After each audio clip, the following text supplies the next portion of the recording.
no charge, at rebuildingtheman.com/church.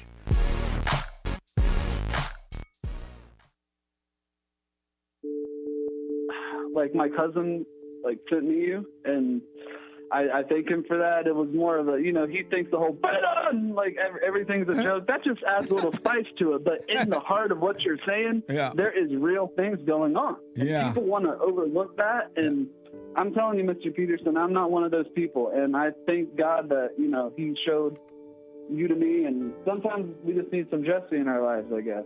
I wish we had more brothers like you. We need more brothers like you. Just because we don't have most guys that can, lead black people into the right direction. And I thank you for that, because a lot of people will be like, man, it's still going on. It's racism. Yeah. And I try to tell them, watch his show. Listen to this brother.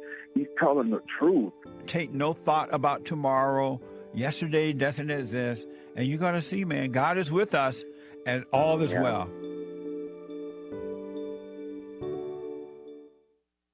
I noticed after a while that when these guys overcome their anger, they have amazing ideas about starting a business, but because they've been told that if you don't get a loan from the bank, or if you don't have a 5-year plan, or if you don't do this, and it's just simply not true, it's the first step. With faith, then all things are possible. So, but the most important thing is to return to the Father. That yearning that you have, that emptiness, that void, is not for more stuff.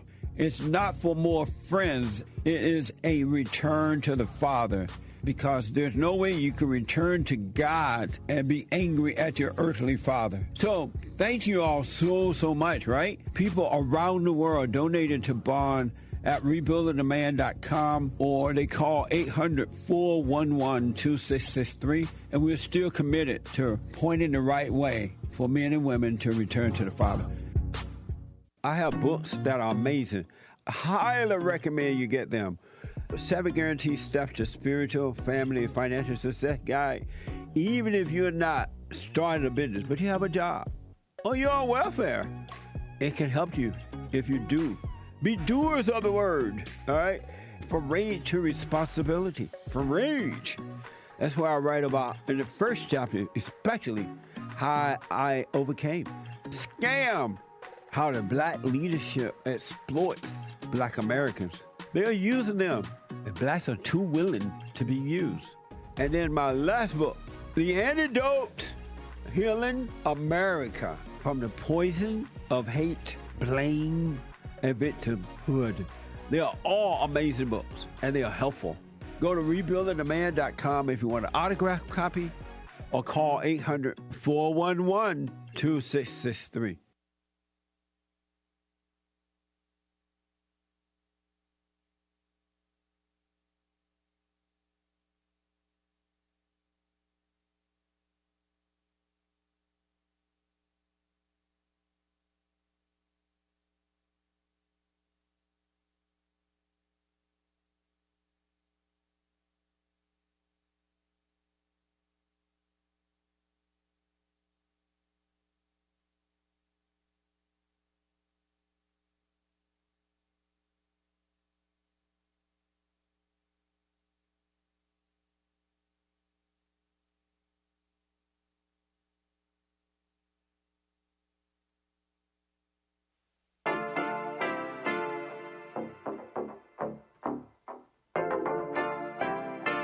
Isn't he Mexican? Colombian. He calls himself American. What is this? Anchor Baby. And in this corner, it's the American Anchor Baby. Daddy's home. That's an offensive term. People find that hurtful. You mean it's not politically correct? Excuse me. I'll use the word anchor baby. He's an anchor baby in Canada. Tell him we still rolling with Trump, too. Anchor baby, the whole thing sounds horrific. You're just making it sound like immigrants are these horrific, greedy people. Ustedes pueden aceptar mi negocio o aceptar las consecuencias. Plata o plomo. So you would be considered white, in my opinion. You the blackest one in this room, I think so.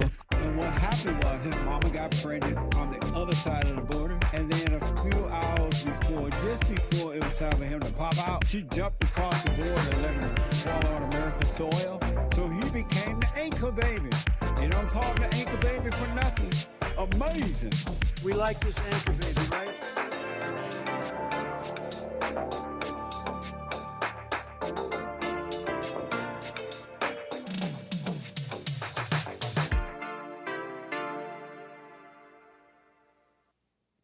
Hello, I'm the American Anchor Baby, and this is my show. An absolute pleasure to be back here in the new year with all of you. Amazing stuff. Very, very nice. So, I'm the American Anchor Baby. We got a bit of a show for you today. Crazy stuff over the weekend, huh? And we're going to try and be a little informative for our viewers here. So, welcome to the new year. I'm back with all of you, and I see you all in the chat, and it really is a pleasure to be back. Amazing. Thank you so much for joining. I want to welcome everybody, rumble.com/American Anchor Baby, punchy.tv/Anchor Baby, and of course my people here on YouTube. How was your Christmas, your New Year, and everything? Very nice.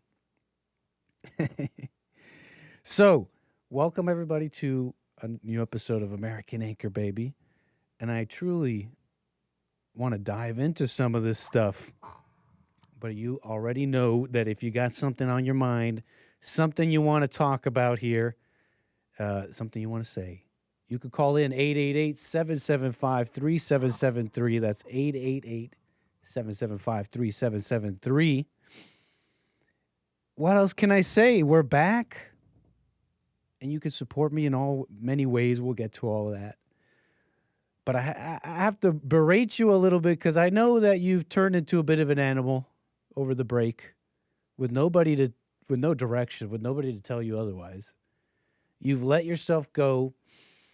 You came in here to the American Anchor Baby room, and you're disheveled. You're looking like Gollum. You're running in. You're just like, let me watch the show.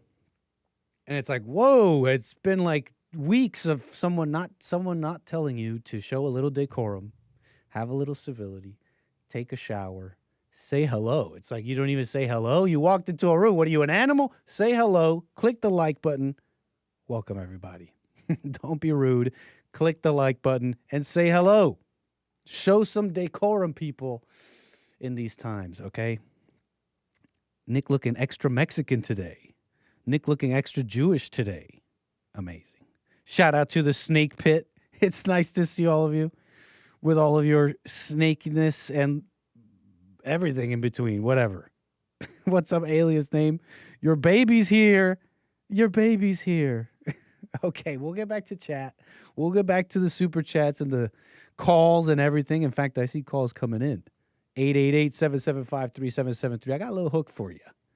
Venezuela. Let me paint a picture for you. The West built the modern world.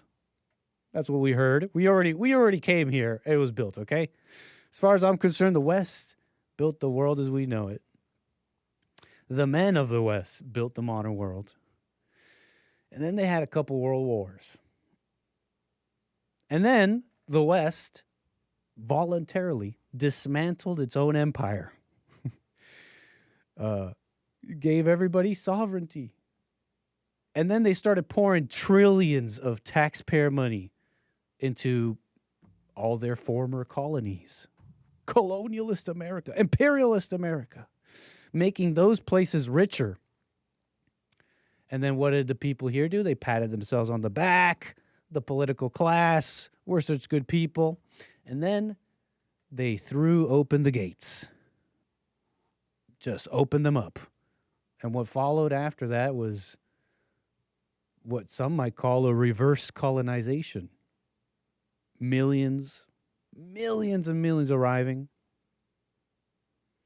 tapping welfare, sending billions back in remittances, while often receiving legal protections, faster citizenship, and benefits that people born here can only dream of.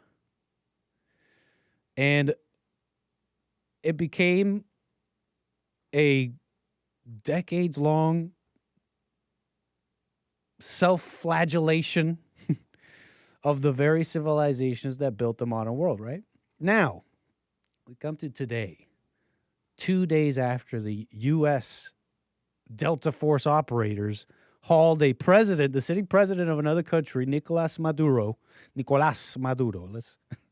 out of Caracas in handcuffs. Trump now, 2 days after that, Trump is promising to fix the oil, run that country for a while, stop the flood of refugees, and own the Western Hemisphere. It seems like maybe for the first time in decades, America is acting like America, saying this is our hemisphere. So I think the question that remains, really the real question that remains that we're watching for is, well, not really whether Maduro, in my opinion, some can call. You can call in if you have this question. I'll let you know. But I don't think I think the real question isn't if Maduro deserved it or was sovereignty sullied. Was democracy under world is the world democracy under attack? Now the question is whether America and the Trump team can see this through, deliver stability, prosperity for us. They say for them too. I say let them figure it out. Or if this turns into a protracted, slow bleeding $1 trillion mistake, I trust Trump. I love that man. I think he's very smart and and all that. But that is the question, in my opinion. And so today we're asking, has the West snapped out of its guilt spiral, or are we setting up more problems? We'll see. And we're also diving a little into these topics. We're diving a little deep into Venezuela in the news, to be informative and out of service to my audience, okay? So I do welcome all of you here. Nick needs to change his name to Julio. Out of service to my audience. Well, we're going to let you know a little. Maybe you'll be a bit of an expert by the end of this, but the Operation Absolute Resolve, as they're calling it.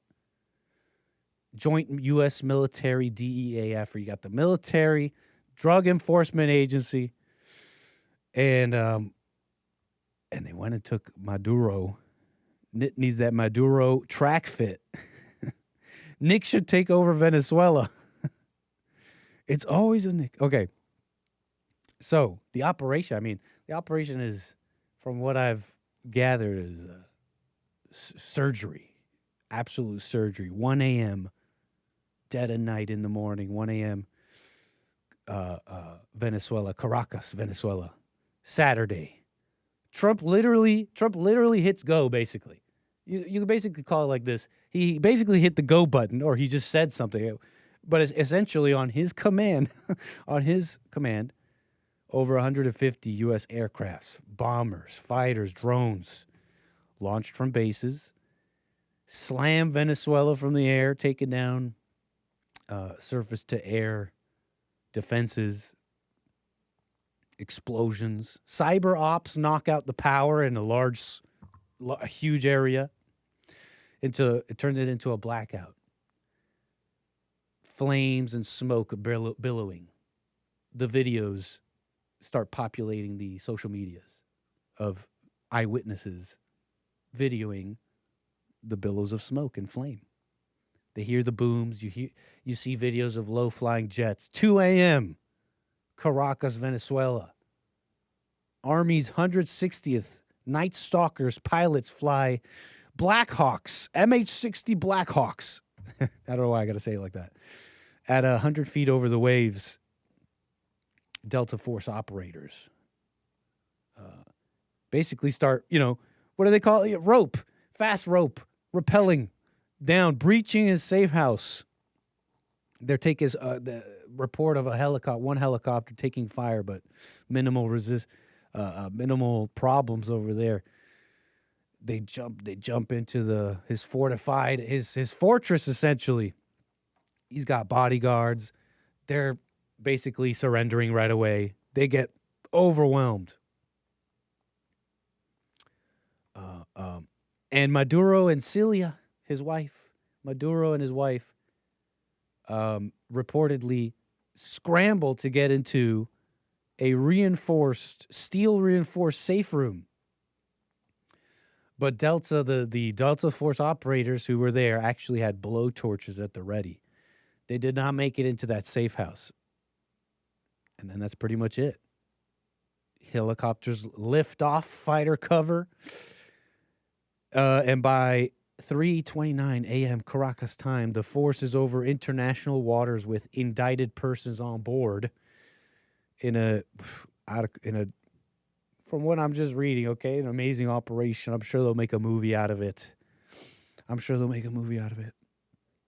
And so shout out to that. The operation was an absolute success. Precision, professionalism. And they got them in custody. They're in custody, Maduro and his wife. But what are the crimes? What are Maduro's crimes? What did he do? But what are Maduro's crimes? Nicolás Maduro faces federal charges in the United States. So they're bringing him here to try him in the court of law, okay? And he's facing these federal charges, but you got to understand, this goes back. This has some history. This actually goes back all the way to Obama. So January 3rd, was not the beginning of these U.S. efforts to remove and pressure Maduro, okay? It's just how it ended, okay? The Obama was sanctioning Venezuela back in 2015. And Trump, Biden, and then Trump again all said Maduro was an illegitimate leader.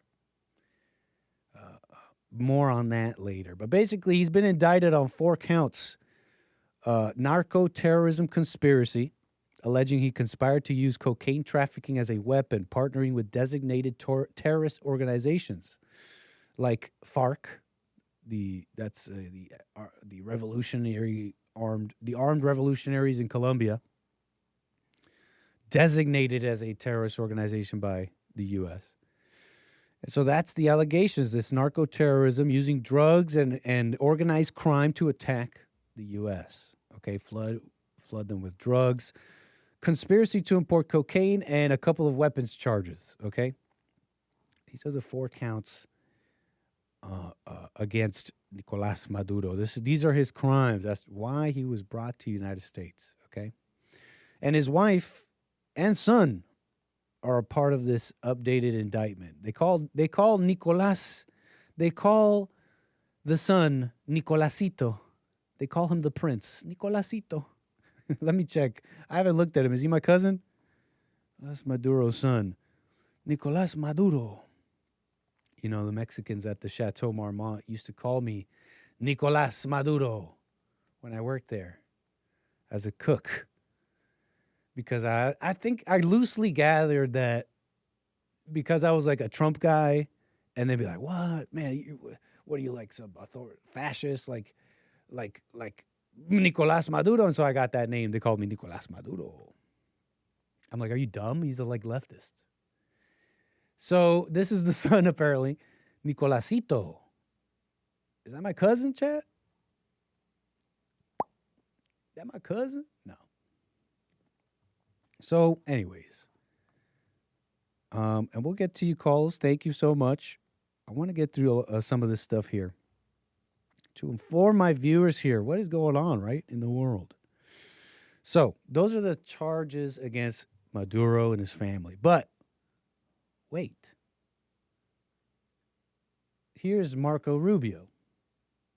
And he was basically asked about all this too. Like, why is this all happening? Let me play a little clip here for you. Because, that's the stated charges against Nicolás Maduro are those narco trafficking and all that. Okay. But here's the United States National Security Advisor, Marco Rubio, with some interesting commentary, giving us some color as to why this is all happening. Let me play this for you. If the purpose of the operation was to capture Maduro and bring him to justice, why does the United States need to take over the Venezuelan oil industry? Well, we don't need to. First of all, let me go back up. We don't need Venezuela's oil. We have plenty of oil in the United States. What we're not going to allow is for the oil industry in Venezuela to be controlled by adversaries of the United States. You have to understand, why does China need their oil? Why does Russia need their oil? Why does Iran need their oil? They're not even in this continent. This is the Western Hemisphere. This is where we live. And we're not going to allow the Western Hemisphere to be a base of operation for adversaries, competitors, and rivals of the United States. Have specific oil companies? We also want to see that oil and the proceeds from it. Hold on. We want to see the oil proceeds of that country benefit the people of Venezuela. Why have 8 million people left Venezuela? 8 million, the single largest mass migration probably in modern history, left Venezuela in 2014 because all the wealth of that country was stolen to the benefit of Maduro and his cronies in the regime, but not to the benefit of people of Venezuela. You know how destabilizing 8 million migrants is? The number one fear that Brazil has, that Colombia has, that all these countries in the region have about what's happening in Venezuela and our involvement is they're afraid of another mass migration event. That's what they fear. This is deeply destabilizing stuff. It's not going to continue to happen. They are not going to come from outside of our hemisphere, destabilize our region in our own backyard, and us have to pay the price for it. Not under President Trump. Amazing, right? Offering us a little bit of insight for those uninformed, maybe. You know, they say, well, it's the narco-terrorism, but, you know, this is not a secret. It's not like they're hiding this. But it's I'd say the main reason is the foreign interference in our backyard with a very important resource, energy, oil. One of the most important in the world. So they're not going to play around with that. So you heard about the counter-terror, the narco, what is it? Narco-terrorism charges. But you got to understand, this is really, in a deep way, about national security and America's interests here on this side of the world. You know, there was a thing called the Monroe Doctrine back in the day. Basically, some guy, somebody important, okay? They were like, hey, Europe, stay out of our side of the world, okay? You don't want the smoke. Just stay out. Don't come colonizing, expanding your empire, getting your little footholds, and anywhere around on this side of the world, don't do it. And they're saying this is a revival of such thinking.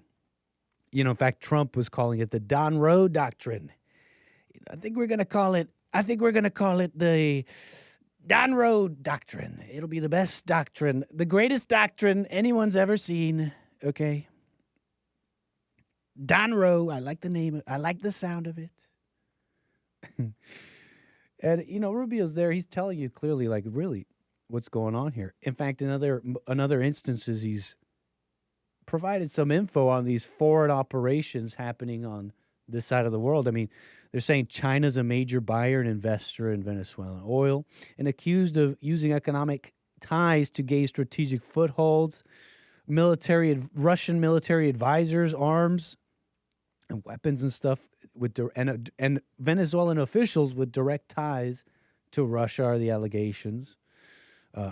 Iran, an alleged presence of an Iranian presence, like an economic partnership and operatives. Hezbollah, you may have heard of them. Cuba being nearby, and you know Cuba, communist Cuba. There's a thing that unifies a lot of that region: Cuba, Venezuela, the armed what do they call them? The guerrilla paramilitaries like Las FARC, the cartels, some of the cartels across the region, but for example, Tren de Aragua in Venezuela.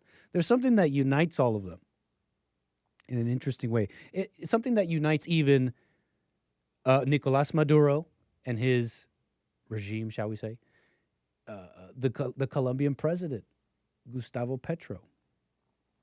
It's something that actually unites a lot of these foreign operations, maybe less so China and Russia, but in that region, there is a pervasive mentality and culture that is essentially, crudely, if I may crudely summarize it as just anti-West. See, Latin America is really fractured, if I may crudely summarize as anti-West and pro-West. Okay? And the problem with having China and anyone down there is you basically have adversaries controlling and profiting from stuff that we should profit from, essentially. Okay?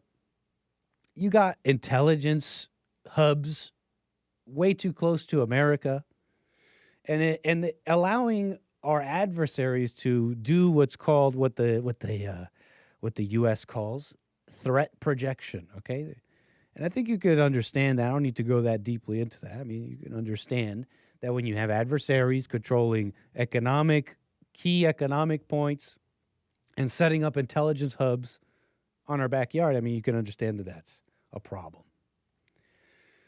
Let me see. Oh, really quickly on a little bit more for you, what's going on down there. They're calling it black markets. Essentially, okay, what is that? Essentially, you got U.S. sanctions in that region saying, hey, you can't sell oil to certain people. They're our enemies. They don't like us. And there are basically the reports show that around 80% of Venezuela's oil exports went to China via informal or evasive routes described as a black market. Okay, so the black market oil is essentially tankers. They call it dark fleet tankers, these huge tankers that transport this very important resource around the world, but they hide themselves. You see, these ships have transponders, and they're tracked globally by a global network. You know, you're coming into a port, you're recorded. What ship are you? Who are you with? What's your transponder? Where are you going? What's your cargo? And they got like these shadow tankers who they'll just turn off their transponder and disappear. Instead of going to a port, they'll do ship-to-ship transfers out in the sea. And a lot of this crude oil, as it's called, heavy sour crude that comes out of Venezuela, is arriving at these Chinese refineries. And it's just not gonna fly under Trump, okay? Okay, so you got these black markets, you got foreign influence, and it's all just a little too much for America. The question I guess that remains is, what's going to happen next? I mean, President Trump has stated the U.S. is essentially in charge of Venezuela. Marco Rubio has come out saying, hey, he said we're running it, but we're working with them. Whatever. I don't care. Their range of responses just means we're running it, okay? And they're going to oversee a transition. I mean, it's all, they haven't really said. They're essentially just saying Venezuela basically has to do what we say. Will it be under their own leadership? Will it be under our leadership? We'll see how willing to work, what's the word? How cooperative they are. That's the word, right? But something that remains to be watched is essentially this. How do I put this? There's this like notion that we also have to save them. You know, Marco Rubio, he's a Cuban. His parents were from Cuba, and I think he has like a little bit of a I don't know, feelings for Cuba maybe. Now we're talking about Venezuela, I know, but Cuba is also on their radar. Rubio said that. He said Havana should be careful. Said something to the effect of Cuba should watch out. Now, I bring this up because I wonder what's the mentality. I know Trump. I get this mentality that Trump is like, I'm about America. I'm trying to protect America. But some people might have, you know, what's it called? Moralistic ideals. We need to save Cuba from the communists. Save Venezuela. So I wonder what that entails. And I personally will be watching. because I think they should like fix their own country, right? And I think America has done this multiple times where they go to a country, try and fix it, regime change, and they try and install a government, and it just turns into decades of mess, and it's very expensive for us. Well, a couple things. So why am I playing this clip here? I think Rubio here says something to the effect of the reason why we're going to Venezuela this way is to be beneficial for Venezuelans. And that's not a bad thing. I'm just saying, right? You understanding the point here. It's what does that entail for America moving forward? First of all, Maria Corina Machado is fantastic, and she's someone I've known for a very long time, and that whole movement is. But we are dealing with the immediate reality. The immediate reality is that unfortunately, and sadly, but unfortunately, the vast majority of the opposition is no longer present inside of Venezuela. We have short-term things that have to be addressed right away. We all wish to see a bright future for Venezuela, a transition to democracy. All of these things are great, and we all want to see that. I've worked on that for 15 years on a personal level, both in the Senate and now as National Security Advisor and Secretary of State. These are things I still care about, we still care about. But what we're talking about is what happens over the next 2-3 weeks, 2-3 months, and how that ties to the national interest of the United States. And so we expect to see more compliance and cooperation than we were previously receiving. With Nicolas Maduro, you could not make a deal or an arrangement. Although he, by the way, was given very generous offers. He could have left Venezuela as recently as, a week and a half ago. There were opportunities. Wait, was this the clip? Look, the point is, I saw Rubio saying, "Oh, we gotta save these Venezuelans. We gotta save them." Okay, that's what I was trying to show you, but it's like 3 minutes or something. We'll put it in post for those that want the clip. We'll put it in post.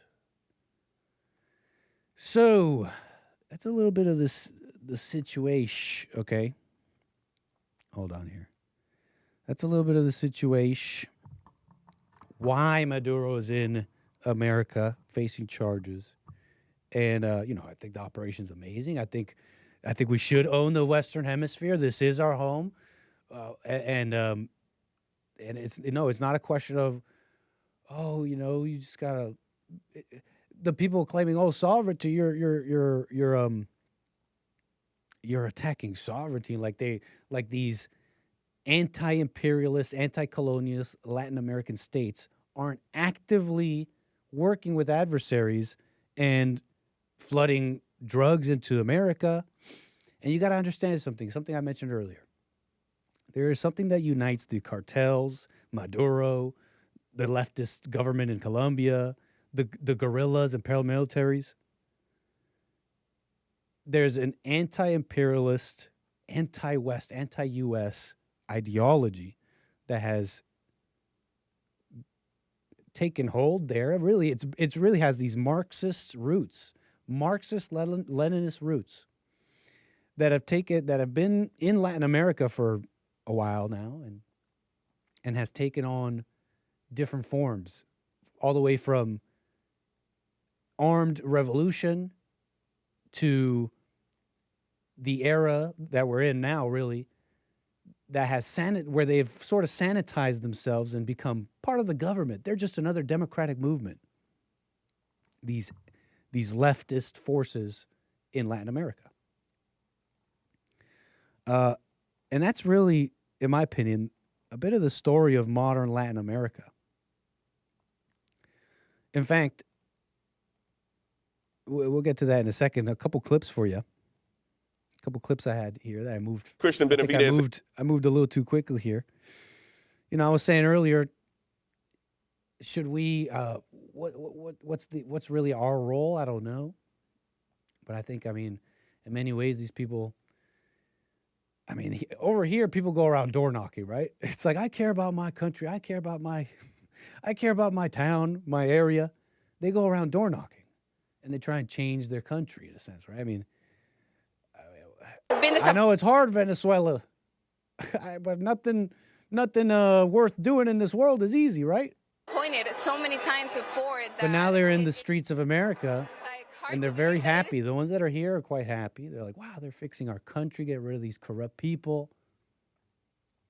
And so I look at these Venezuelans here in America cheering so hard, and it's like, wow, people, I don't know what,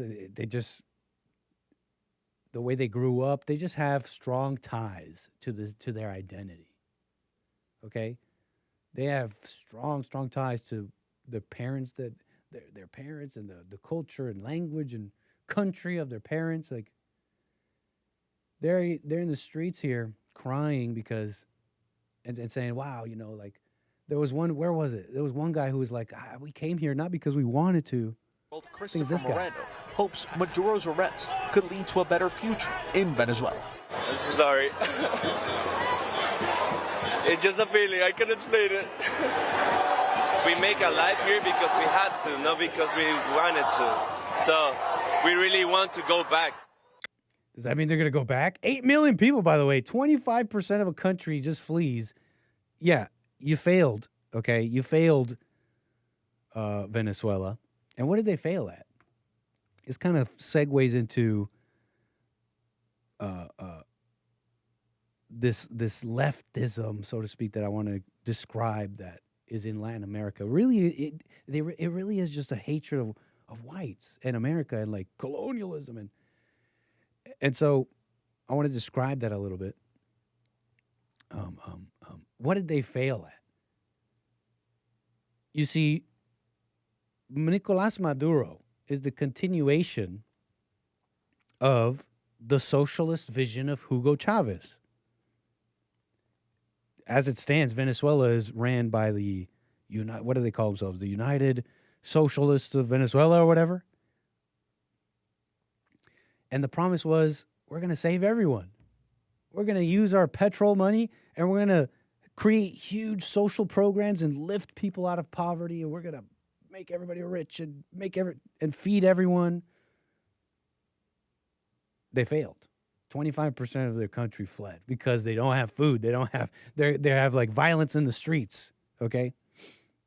They're jailing and killing political opponents. That's why the U.S., both Democrats and Republicans for years now, have not recognized Maduro's presidency.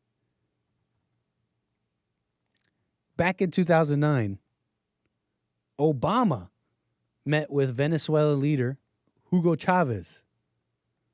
This is going back a bit. And he actually gifted him a book, Hugo Chavez, in this handshake moment. Hugo Chavez, Venezuelan leader at the time, 2009, he shakes hands with Obama in a moment that the media called like a thawing relations. He was being friendly with Hugo, and he gifts him a book. He gives him a little book. The book was Open Veins of Latin America. This is like basically, I mean, I think cutely referred to as a anti-imperialist book. I mean, really, it's like a super leftist Marxist writer, and he hates America. He blames them for all the inequality of Latin America. And it's this thinking that informs the Socialist Party of Venezuela and all that. That's an enduring thinking. Okay, you understand? And Obama at the time was getting kind of friendly. Some years later, they end up sanctioning Venezuela. Okay, but that was 2015. 2009, they go to the UN General Assembly. Hugo Chavez is singing a little song. I don't know. I've played it for you before. He's like, dun, dun, dun, dun, dun, dun, dun. Seamos un poquito menos egoístas. He's like singing to the world that we should be not so selfish. He was happy that Bush was gone. I know this was a while ago, but I'm describing this coziness between the Obama lefty America and this communist Latin America. It was at this UN General Assembly, Obama would say that we need to have a new way forward of cooperation, something like that. Sounds nice, right? It was a new vision of hope, like the communists were saying to their people. It's a new vision of hope. We're going to give you food. We're going to give you everything. What happened? It was all self-enrichment and hatred By the way, hatred never begets anything good. It doesn't build anything. They convince their people, hey, your problems is U.S. imperialism. You're poor because of U.S. imperialism. Vote us in, the socialists. Will the people ever learn? And so that's kind of like the enduring, what's it called? This sort of ideology that kind of brings Maduro, the communists in Latin America, the foreign operatives that support them because they're against us. Oh man, it's like, it's not even smart. It's not deep. It's just like racism. That's what I'm trying to tell you. Let me summarize. Let me be clear. That is not even smart. It's like, it's just a big cry of racism. That's why these people are so, I don't know if you know anything about the president of Colombia. I've played his clips here before. Now he's out there saying, oh, come get me, Trump. Come get me next. I don't know if you've seen them speak at all, but these people have there's no, it's just like so phony. It's so phony. There's no deepness to what they're saying. It's just grievance. Now they're charismatic. They're charismatic and wily in the way they describe history. And they've, what's it called? Enchanted their people, I'm sure.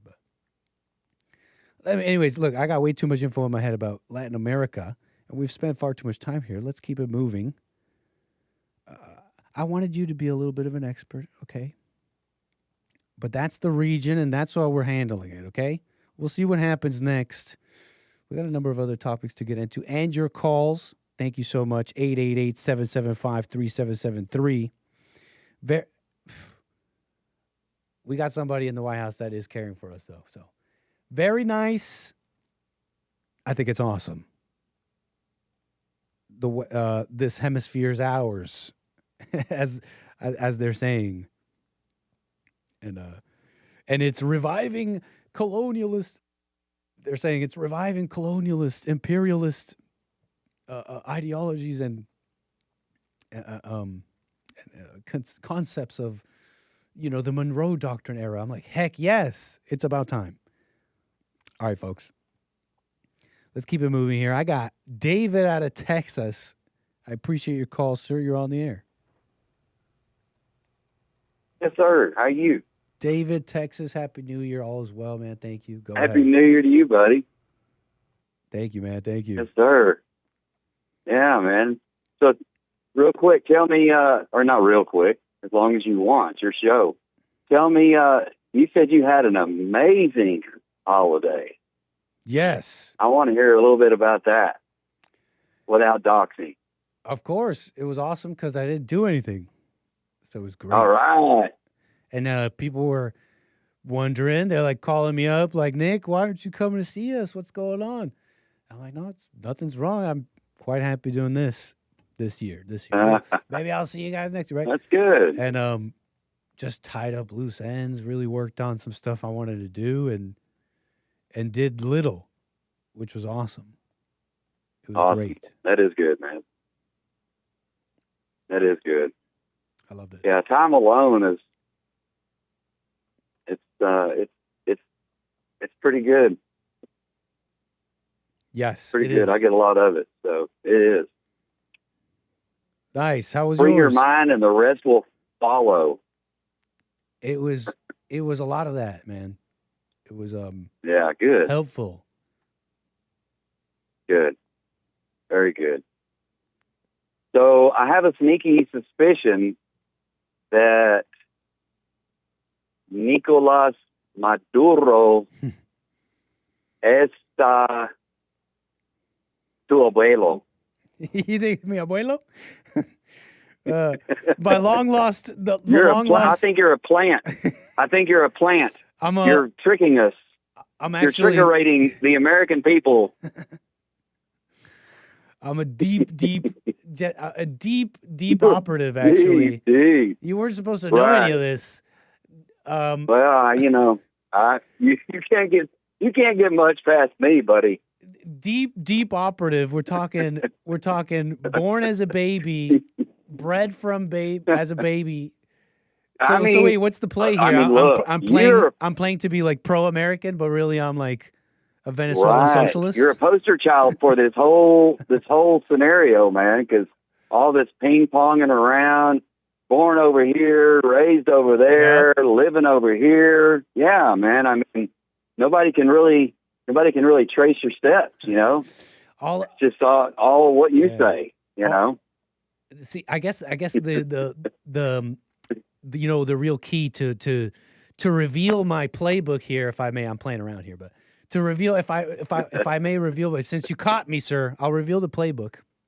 And here it is. If you ever hear me saying really base things like America's sovereignty in the West, it's great. They should do this to Maduro, and it's fine, and we should deport everyone. Here, this is the key. This is where This is where let me reveal the poison pill. Which it's like, how can someone? The wink, wink, and if nod. If I really was an operative, like, why would I be going around saying, "Hey, yeah, deport all these people. Go ahead, Trump." Let me tell you how you would know if I was truly an operative. If I then at the end say something like, "But not every, but it's not about skin, but it's not about, you know, your ancestry, right? Anybody can come here and be American." That's when that's when I throw in the poison pill. That's who we're after. Right. But I don't say Muy anything like mal, muy mal. I know. Yeah. Your secret's safe with me, buddy. Well, I'm revealing it for you here, but we're going to go back into operative mode. Okay? Right on. Pretty surprising operation there. What are your thoughts on it? Surprised me. Not shocked. Just pretty, I thought it was pretty awesome, man. Do you have any moral qualms about it? Zero. Okay, so you're in full support of this Operation Absolute Resolve. Yeah, I don't have any. No, and I would like to think it's not just all about, you know, Trump's ego, because I don't really think that's what it was. I think he's probably had some push from outside, you know, from outside forces. You know, hey man, this dude he's really gotten over on us, man, and he's, you know, this is what he's doing, and then I mean, you gotta be pretty, I would say, stupid to get up there and give a big speech and say, you know, no more Afghanistan, no more of this, no more of that. I'm right here, you coward. Oh, wait, who are you talking about now? I would like to spin a fly on the wall when he really realized. I would like to see his face when he really realized, I probably should not have said that. Who, Trump? No, Maduro. Oh. Yeah, Maduro's the one that got up there and made this big speech about, you know, no more That's Afghanistan, right. no, you know. I was misunderstanding, but like, yeah. Yeah. Yeah, and you He's got like the big balls, Colombian president you know? coming out saying similar things. He's like, I dare you, come get me. It's like, okay. Oh, yeah. We should. It's like, yes. Right. Oh, for no sure. No problem. Cuba, too. Shine Bob needs a shining, too. There was an old... Shine Bob needs to be shined. I think that I mean, to me, it's like they're so much closer. You know, I mean, I think that, I know that the reason, well, I shouldn't say I know. I don't know anything, but I think the reason maybe we're not hammering Mexico as much as we need to is because it's going to be entrenched. You know, I mean, it's going to be a deal. You know, unless you just go in there and, you know, indiscriminately start bombing. You know. Well, I mean, I wouldn't know exactly why we would do that. I'm not familiar with like, you know, I'm not in the government, but I'm just not familiar with any intelligence that would require such a thing. In general, the best practice is like, okay, you can exert pressure on a government, but let them run it, right? Because it would be expensive and a problem for us to do it. So I mean, as far as I know, I don't see any reason for doing that to Mexico as long as we make them work with us. They're a big economy. Their cartels are not their cartels, according to the State Department. Their motivations are wealth. Yeah, they're a destabilizing force. But for example, the cartels of Tren de Aragua and the Cartel de los Soles they have a deep connection to the government of Venezuela, for example, and the anti-imperialism and the Marxism and the connection with the foreign government. So if similar things were happening in Mexico, maybe we should, but I'm not familiar with such things. Well, I don't know a whole lot. I do know that 30 years ago, 25 years ago, the cartel, the Mexican cartel presence here in the United States was here and was probably on a larger scale than I'm aware of, but Mexican cartel presence in the United States now it's big. It's real big. Is that so? Oh yeah, 100%. Man, yeah, it's to the point where Trump had to deal with it. Because I know of such people, and I know of a lot more people that have rubbed elbows with them. You know, yeah, there's a huge presence. I mean, I'll put it this way: at least in the Dallas-Fort Worth metropolitan area, and I mean, I've heard of. I mean, you hear about them. They're all over. Wherever there are drugs and money, the money coming from the drugs, there's cartel presence there to keep an eye on the money. I believe it. I mean, Trump. It was to the point where Trump was blowing up drug boats and stuff. Like, hey, we're going to stop the drugs coming in. Right. So yeah, the U.S. government military was blowing up drug boats. So I believe it. Yeah, I'm probably not the best one to speak to about such things, because I'd have been all right if they would have strapped Maduro to one of the drug boats. Oh my! One of said drug boats. Just kind of taped his hands to the steering wheel. You know. Yeah, I don't even know. Would the same thing happen? I mean, we would still be able to run Venezuela, right? My ending for that guy would we'd not still be be able good. to run it. Pardon? If he was executed like that, we would still be able to run it. It wouldn't stop. It wouldn't stop what Trump needs to do, I don't think. Right. Oh, yeah, for sure. Yeah, I mean, what was the Soleimani got it. Why couldn't this guy get it? I think we're choosing the legal route here. I guess so. It's probably better. It's one thing I probably thought better. Was when they wanted when they updated it was just days ago, they updated this 2020 indictment of Maduro. And they were like, we're coming after you. And I was reading that indictment. I'm like, man, it's kind of a shame. I don't know if it's just me, but our institution, because what institution is in question here? It's the Department of Justice, our justice system. I don't really trust it a lot. I feel like over the years, it's on the attacks against whites and all that. It's just it's a joke. We don't really have what authority does this justice system have, right? So when they come after Maduro like that, I'm like, who cares about the justice system? We're indicting him under a court. You mean the same court that hates white people? And it's like, it's a shame. Right. It's a shame what our kangaroo institutions have become, right? Right. But anyway, sir, anything else you want to speak on here before we move the wheels? Lots has happened since y'all went black ops on us for a week. We went black ops operations. You went dark. Yeah, we went dark. That's what it is. Yeah, I'm glad you're back, man. Appreciate you. Totally. Man. Happy New Year to you, and we'll keep tuning in, man. Yeah, Happy New Year to you. We'll try and cover these things, man. I'll try and catch up on it. Hey, sir, call me again.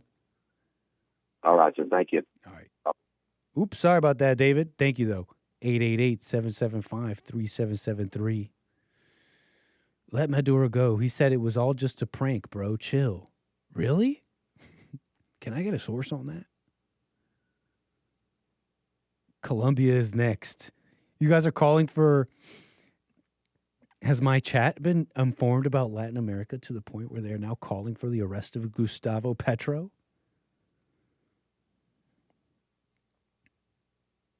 Colombia's next. Colombia is next. America. America is a continent, my chat is informing me. Okay, thank you.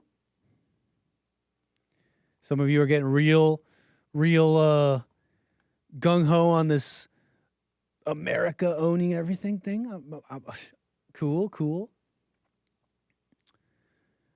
Just America, just govern it all. You know, there was an old idea back in the 1930s. They called it the technocracy movement.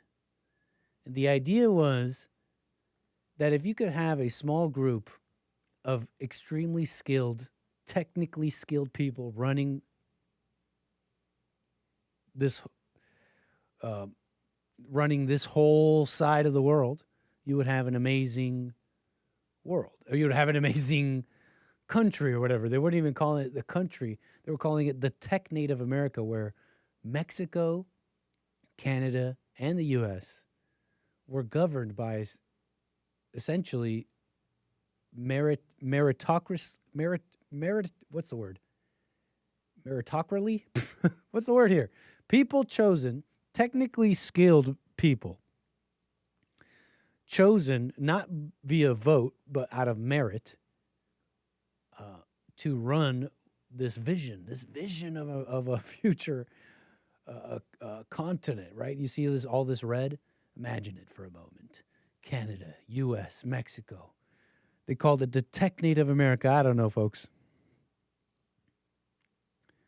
I don't know. That was just an idea back years ago in the 1930s. Technate of America. Wouldn't that be cool, right? I don't know. Would we run into the problems of Simón Bolívar? Simón Bolívar. Basically like the George Washington of no, more like the kind of like the George Washington / Columbus of South America, of Latin America. He basically got down to that region and led it, okay? He had a vision for Latin America. He wanted it all united as one grand state, free of empires, as he said. You know, his vision was not unlike the founding fathers. But he ran into problems trying to govern Latin America. He famously called that whole region ungovernable because the people are just ungovernable. They're like the criminal elements. There was a culture known as caudillo, the strongman culture. You see, they just couldn't be governed because they were also independent, I think I was reading. So I don't know. These South Americans, man, this guy, Simón Bolívar, years ago, he said they were ungovernable. And his dream died. In his old age, he died, never seeing a united Latin America. So I don't know. I don't know if you want that smoke. I don't know if you want those problems. America. What is it that you're suggesting? I'm not suggesting anything. Other than just handling our whole hemisphere. I love that. I love the idea of that. Okay, anyways. Nick is the Latin version of Uncle Ruckus. I'll let you guys unpack that one. Nick is the Latin version of Uncle Ruckus. Yeah, U.S. imperialism. Down with FARC, guerrilla paramilitaries, and anti-U.S. imperialism.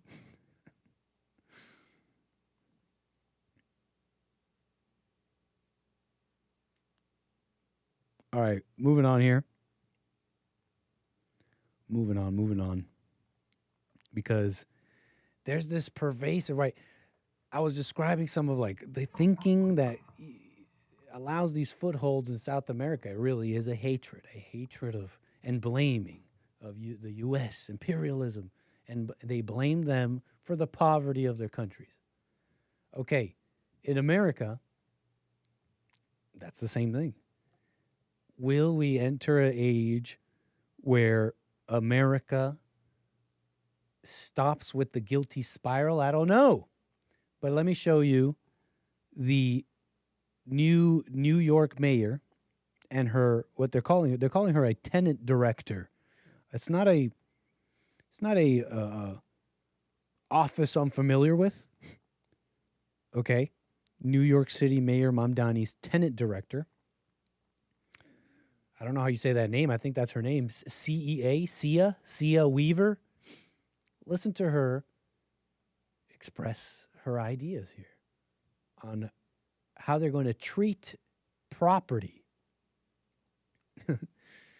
This is let me show you, let me let her express herself on her visions, and I have to say Mamdani's visions of New York and what are they going to do with property, which is, by the way, just sometimes that might even go over your head, like, oh, they're talking about property and property and rights. They're talking about you and your stuff and your person, okay? Here's what they're going to do with it. All right, hold on. I got to unmute something here. And then we'll get to calls. Thank you, 888-775-3773. I see you coming in. This is what they're going to do with you. I think the reality is that for centuries we've really treated property as an individualized good and not a collective good, and we are going to transitioning to treating it as a collective good and towards a model of shared equity will require that we think about it differently, and it will mean that families, especially white families, but some POC families who are homeowners as well, are going to have a different relationship to property than the one that we currently have. What the heck does that mean? What the heck does that? A different you're just gonna have a different relationship, and you're gonna be impacted. Whites, you're going to especially be impacted because you guys have stuff, and we want your stuff. That's what she's saying. She's saying that out loud. You have stuff. You're gonna have a different relationship with your stuff. Namely, you're not gonna have it, and someone else will have it. And you're going to be impacted. She says whites will be impacted. By impact, she means your stuff will be taken. Okay? Your stuff will be taken. That which you own, that which you worked for. A sort of sacred, a sort of sacred, really. The anti-capitalists right now are cringing. Oh, what, you think money is sacred, bro? No, it's this notion that something can be yours because you worked for it, because your skills prove it, because this very basic concept that something can be yours, that you can own your land. It's what the founding fathers, partly why they came here, right? It's like the rights of individual property. It's more than just just your shallow stuff. What do you like? Your iPhones, your food, your labor that produces your food. I mean, that's all yours. And so they're changing all that.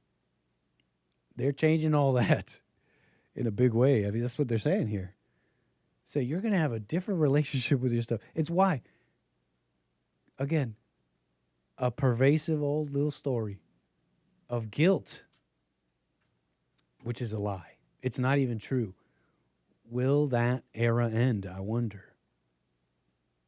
This era of self-flagellation, it's our fault. Let's endlessly reverse colonize our home.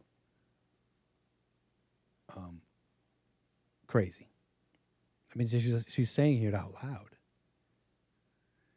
Shortly after midnight in New York. Now, what else did I have here? Because there's something else about Mamdani interesting.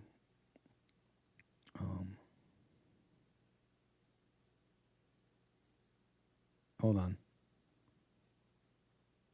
Thanks for your calls. We're going to get to all of you. Hold on. But okay, where was I? Mamdani. So he's the mayor of New York. Everybody's so energetic. We're so ready for Zoran. Oh yeah.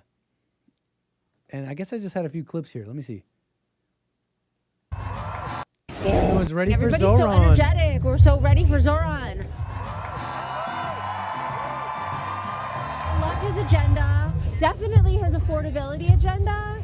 And just really pushing a progressive line in general. We need Democrats with backbones, and Zoran has one. I promise you this. If you are a New Yorker, I am your mayor. Except if you're white. We're going to tax you. By the way, you're going to have a different relationship with your property. What is this, man? Man, they really hate white people. Like, they really just hate them. And if they hate them, I'm like, that's wrong. I'm like, you guys hate them? That means you hate America. You hate my home. And that's wrong. And that also means you're lying when you say, I am I care for the community. How can you care for the community if you don't love all people? Basics. Sorry, Muslim. Maybe you would have read that in the Bible. How can you have a community if you hate white people? How can anything be pro-community if you hate somebody in the community? I'm taking it back to the schoolyard here. On his second, I got to make it simple, maybe. Hello. My hopes and prayers are that he is, like AOC just mentioned, that he's going to be a mayor for all. So I'm here to hopefully, prayerfully, that he stands on his word. Right. Now, what else was it? City, Zoran Mamdani was sworn in as the city's 111th mayor. Congratulations, Mr. Mayor.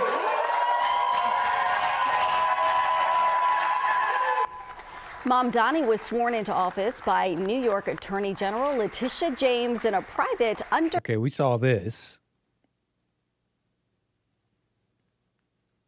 On his second day in office, Mayor Zoran Mamdani started the morning taking the subway. Oh, yeah. I saw this on the JLP show earlier. Zoran Mamdani defends revoking pro-Israeli policies. I meant to look into what that even means. New York City pro another country policies. I mean, I don't know what that means. That may be fine, but I do have a little note here to look into. I was like, what does that mean? What do you mean by New York City pro another country policies? So I'll look into that. I got a little what's it called? I got a little dog ear on that topic, but there was something else about this. I meant to look into what the Jewish vote breakdown was. And according to CNN exit polls, approximately 63% of Jewish voters in New York City supported Andrew Cuomo. Okay. And 33% backed Zoran Mamdani. This is according to Wikipedia. So I don't know how that really breaks down, because I know you got like some Jews are like more Orthodox, right? They're more traditional Orthodox, and they're usually more conservative. But then you get it otherwise. I don't know. From things I heard, I almost expected a majority Jewish vote backing Zoran, but from this cursory look, it looks like they didn't. And would you be surprised? From what I heard, I almost expected a majority Jewish vote for Mamdani, right? And that would have been like, well, isn't it obvious that he didn't? That would have been a bad idea. But again, I'm seeing here that 33 backed Mamdani. Now, the point was though about deserving and all that. I don't know. You get what you deserve. Essentially, you get New York voters get what they deserve. So that's like one point of it. But what was it? It was something about like, it was something early on the JLP show. That clip played, and there was this notion of like needing to, what's the word?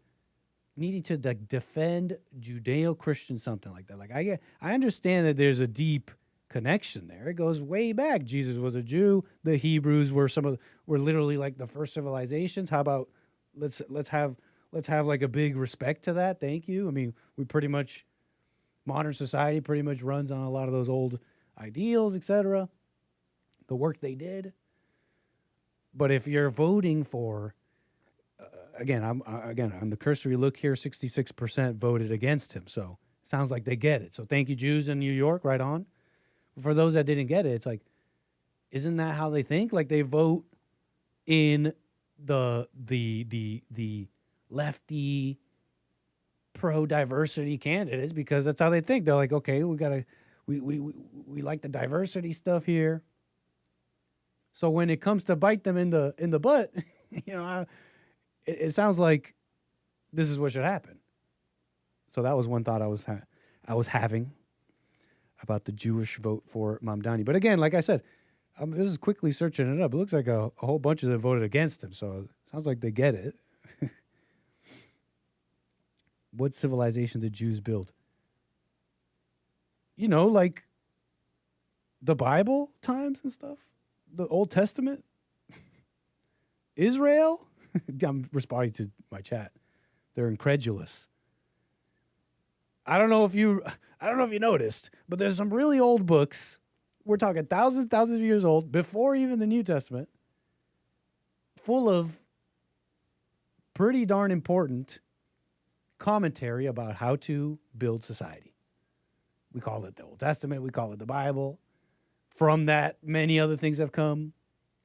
How about just a little head nod, huh? Hey, thank you. That's what I'm getting at, but maybe you know something I don't. So anyways, that's New York for you. All that diversity. Now look what you did. What the? What are the greatest cities of America? Just gone? Where are these great Jewish empires? Nick, I can't stand this Ben Shapiro talking point that Western civilization is built off Jewish history. Look, I don't know what you're thinking, Kevin, man. You got some ideas in your head. I'm not saying everything you're saying. It's just a kind of a fact, no? It's just kind of a basic fact. Like, it's really old writings that humanity appreciates, even today. And some of the first to do it were these Jews you're talking about, Kevin. Come on. Am I crazy? I'm not. That's not. Am I crazy? Come on. Anyways, Alan, Detroit, Michigan. We got Alan out of Detroit. How you doing, sir?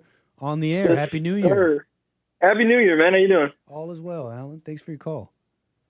Yeah, you can you hear me good? You're coming in clear. Beautiful. All right. I was your chat hates me. Your chat really don't like me. They remember me. They have a good. Here's the thing about the chat. They have a good memory, and they're also the snake pit. So don't take it too personally. That's what we call them here too. It's the snake pit. Literally, the collection of humanity's worries, fears, nastiness, happiness, ups and downs. It's all there in the snake pit. So, don't take it too personally. Oh no, of course not. I thought it was silly. Whatever. Anyway, the entirety of human suffering is represented in the snake pit. So that's fair. No, anyway, you were bouncing around topics. I didn't even want to. It doesn't even really matter. I was just listening to the last point you made about Western society based on like Jewish stuff. Do you think what does that mean? What was your question? Asking your question again to me. What do you mean? You were saying about like how like Western societies are based on like Jewish civilization. No, that's what someone in my chat was saying.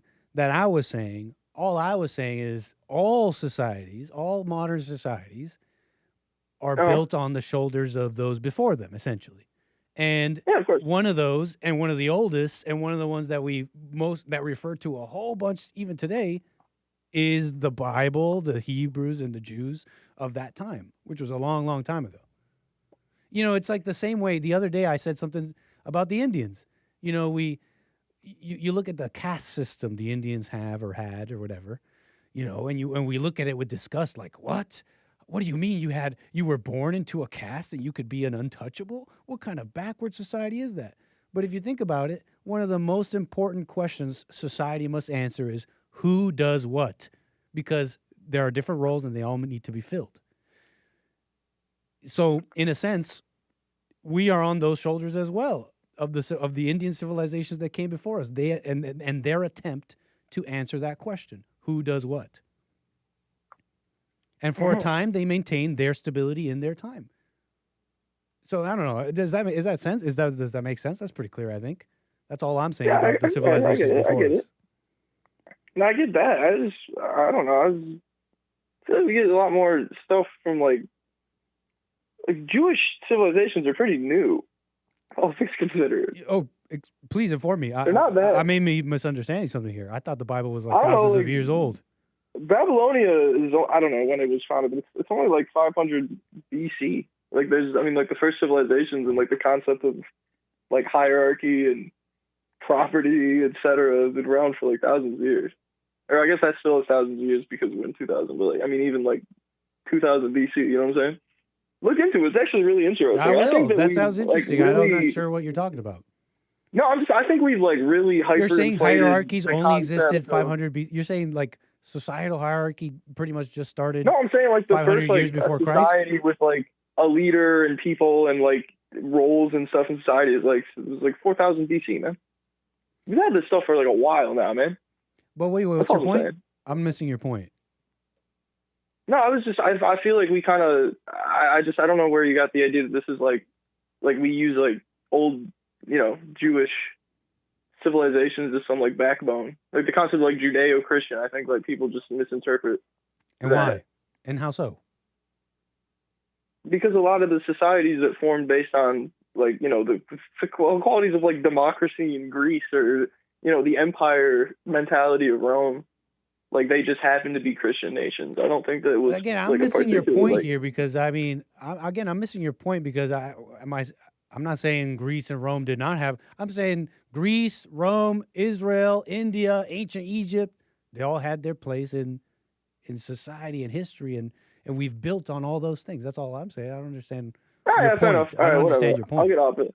I feel it. All right, never mind then. I get what you're saying. I don't think it's right. Am I wrong? Am I wrong on this? I was calling originally. No, I'm with you. Am I wrong on that? I get it on that. I know yeah, I'm right on that. Okay, thank you. Go ahead. No, I was originally calling, it was a minute ago, but about the tech native America idea. I've never heard of this before. You've it's never so heard interesting. Well, did you have it pulled up before to like show on stream, or did you look it up? Because that's when I joined. It came to my mind as I was I think I was talking with a caller, and it came to mind, and I just started Googling. Oh, okay, got you. I just started Googling and riffing on the stuff I knew about it. But Word. it's just All like right, an old. It's like from like the 1930s, I think. Yeah, no, it seems old. I looked in. Yeah. Anyway, I was just curious.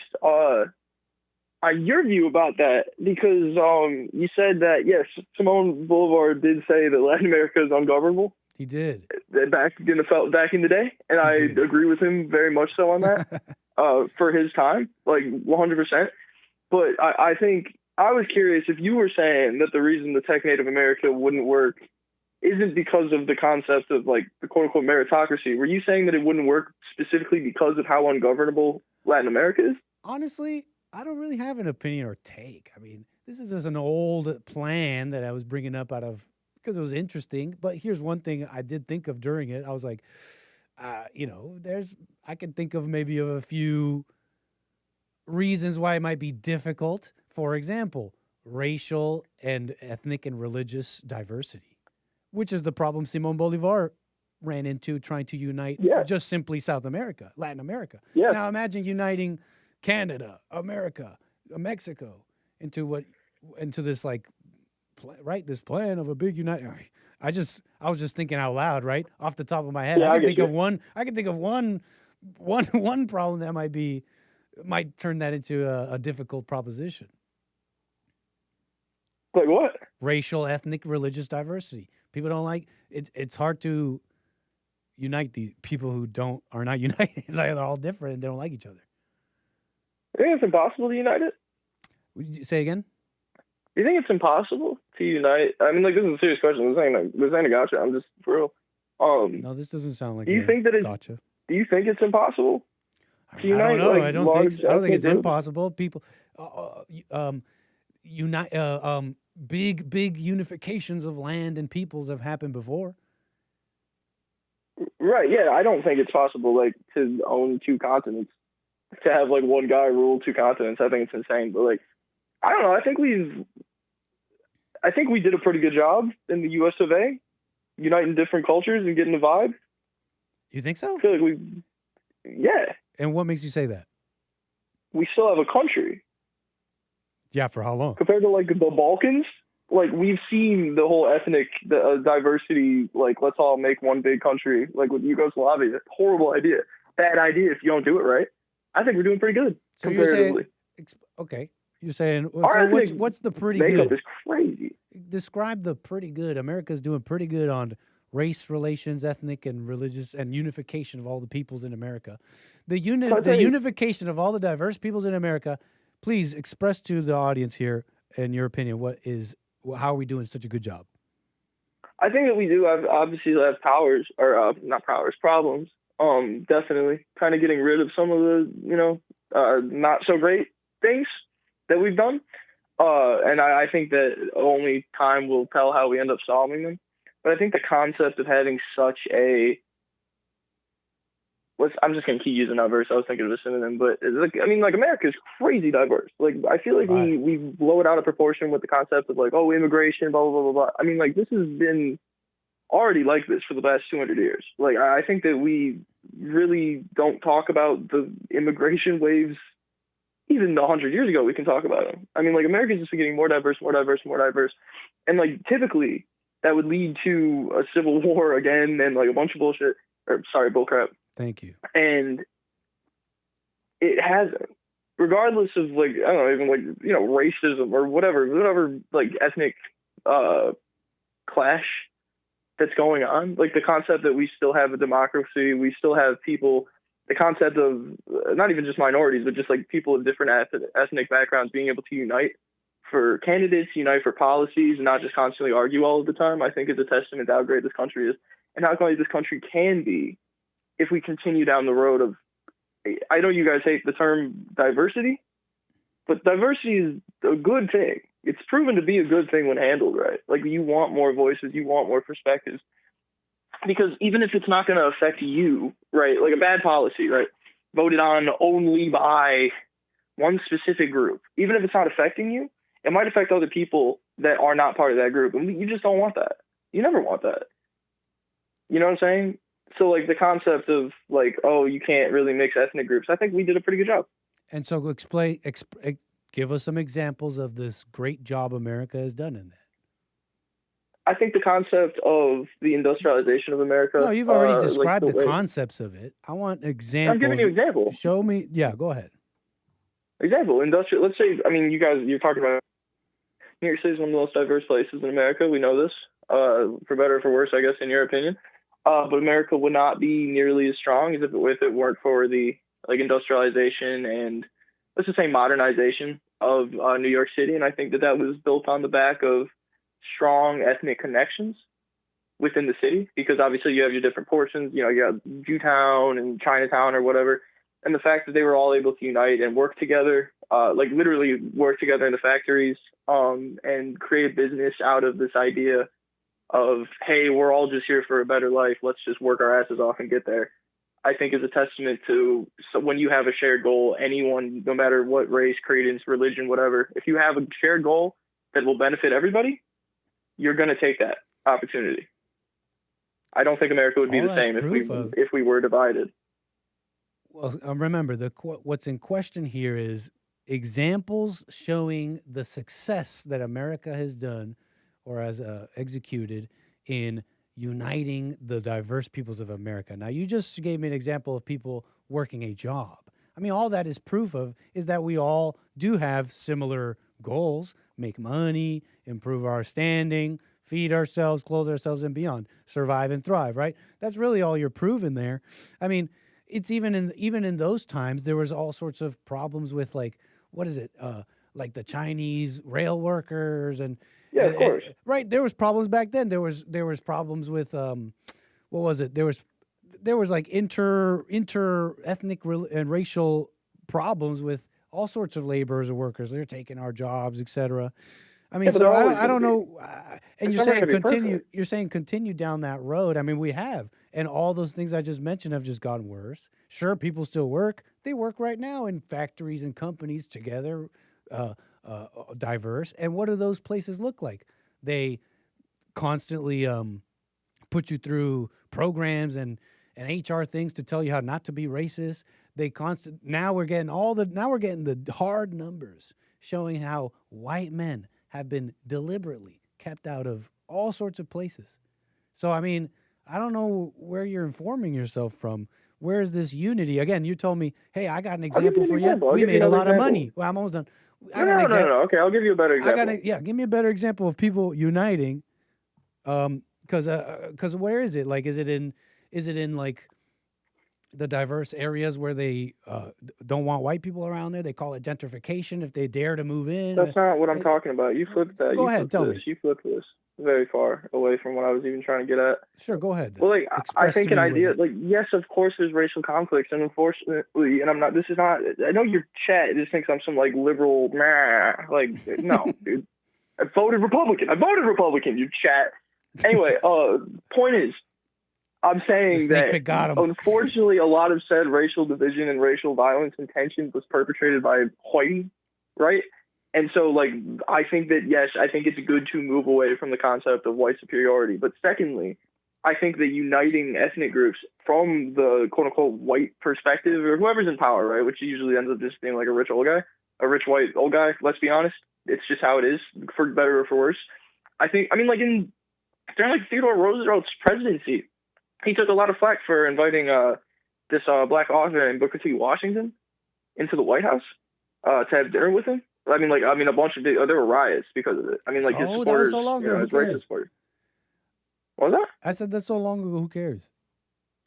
It's hard. It's It's really hard not to that long even ago. respond to you, Alan, because you got all these ideas. Like you just said, It's really it's not an that long old ago. white guy. Let's be honest. What is the I'm assumption getting there? there. I'm getting there. What is the assumption of old white men? Like, how do you There's even no assumption. how do I even talk I a just conversation said, with you? You don't when- have to respond to that. Right, but like I'm just I didn't have to expressing. respond to that. I was just getting to a point. That's fair, but I just want to express that. How can you even have a conversation with someone who, in their mind, old white man is just automatic bad? Like, I just don't even get. I never said that. I disagree with that statement entirely. If someone said that old white man automatically bad to me, I'd say they're an idiot to their face. Didn't you just say That's why I that didn't say an that. old white man running stuff? No, I'm saying you. Let me finish for a second. I'm not going to argue with you. I was not saying I was not making any implication about old white men and their character. A lot of them are good, I'm sure. Most of them are good. I'm positive of that. I literally have nothing against them. My grandpa is one. I will be one eventually. I'd rather people not just make fun of all of them. No. But you had a problem with old white men in No, positions I don't of have a problem. I'm leadership. saying that. Is that what you were I'm saying that. No, that's not what I'm saying at all. I'm saying that, and also the Theodore Roosevelt thing isn't like that long ago in the grand scheme of things. It was like 100 years ago, dude. I actually recommend looking into it. It's pretty interesting. Well, let's Anyway, not get on a point is, tangent. We've already spent plenty of time here. It's not a tangent. You didn't. All right. No, I do not think that old rich white guys are evil. I think that my point, what I was getting to, when it comes to quote unquote diversity, which is now like a buzzword, controversial for some reason because it's been used. I don't know. The DEI thing kind of ruined that, didn't it? Anyway, but like the point that I'm getting at is that for the majority of America's, forever. I mean, for better or for worse, this country has been run by rich, white, older fellas. For better or for worse, that's just the fact. That's all I was trying to say. And I think that the concept of, instead of making them more homogenous and making them this is the ruling class, right?